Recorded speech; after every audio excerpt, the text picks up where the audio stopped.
So this video here is to show how I made the pins for my Valentine's Day Maker Challenge. As you can see, this board here is pretty warped and out of shape, but it doesn't matter that much. I'm just cutting it down into 1-inch strips for pin blinks. This video is actually a tale of bad tool choices. First one here is my miter saw. I actually had to run the blade and stop it to lift it up, and that just added so much time to the whole thing. Here's a very common pin trick, is I'm numbering the blanks with that line for grain alignment, and this is the scope of where I'm at. I made 54 blanks and somehow I ended up with 45 pins.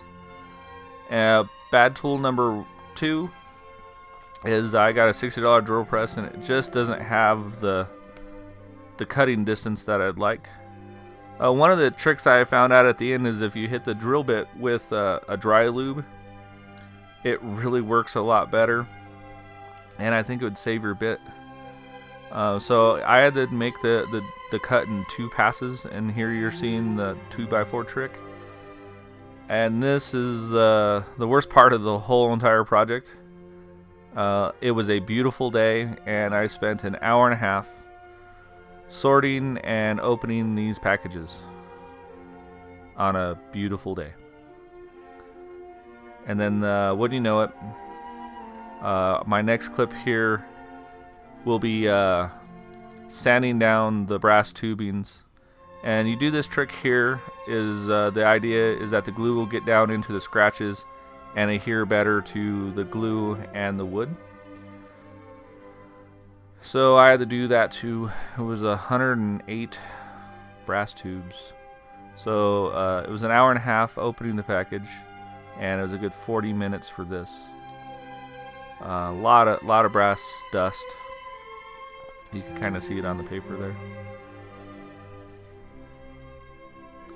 And here's the gluing. In this video, I'm doing it backwards from how I ended. I try to learn things along the way. And what I learned is if you put the glue in the wood first, it kind of drips down further into the wood, and then you slide the brass tubing in there. So you go backwards. And this would be bad tool choice number 3, I think, is I'm showing the disc sander, but I actually ended up on the 1x8 or 1x30, and I drew a line for to cut a straight edge. This bit here is a unique bit for pin turning, and it just helps you clean that brass tubing out of any excess glue or any other materials that got in there. Here you can see my pin alignment, grain alignment. These carbide tools are new to me, and they just take material down, and I sure wish I would have bought them probably sooner. Got a really good deal on them though. I'm still trying to figure out if I like high speed still, or I'm just really testing the waters here really. So I think the carbide tools do really good at stock removal, and I think high speed still does very good on, you know, the ornate up close how you finish a project. So this is the Spindle Master. This so far has become my very favorite tool, and what I'm trying to do now is just flushing out and straightening down the wood to the pin kit. And the major part is you want to get the wood trimmed down to the bushing. You could leave a tiny little bit of proud and then sand down to the bushing, but you really, at the end, you want to be right on that bushing. So here I'm going to sand through the grits. I got 120 here, 240, 320, and 400. And I don't think I show it in this video, but I actually touched them all the way up to 1,000 grit. And then finishing is I'm still experimenting. So my first 30 pins at least are all done, as you'll see in this video, with Howard's Weed and Feed and paste wax.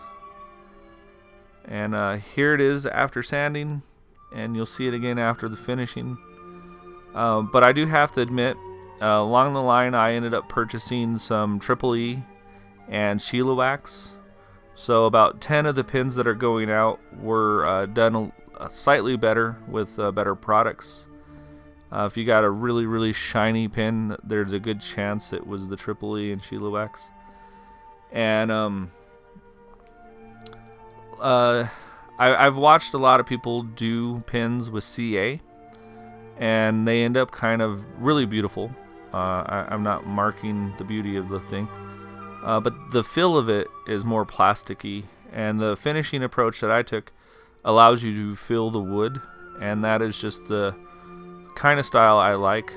We'll just have to see where I go, and probably each project might have a different need. Here I am cleaning up the mandrel. A lot of the wax got down there, and I noticed that it built up and caused some problems. This is just your standard pin pressing.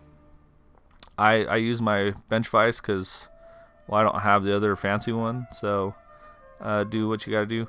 This piece right here is the turning mechanism, and this is where the challenge lies. If you go too far, your pin will stick out, so you gotta really pay attention to that.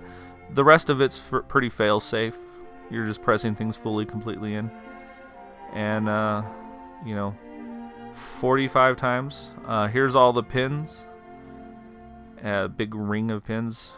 These few extra pins here that are not the Purdue and black pin kits, those were for the sponsors. So if you were a sponsor to my challenge, you're gonna get a red pin and a wood pin, if you will. Various species, I don't even remember them all.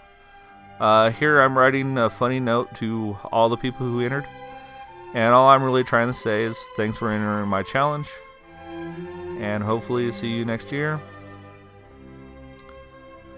And the full size and scope of the thing is going to be shown again, and also here at the end I'm going to show you how you improve your lathe in one way or another. And that's pretty much it for this video. And I'll always find some time to get out in your shops and be creative.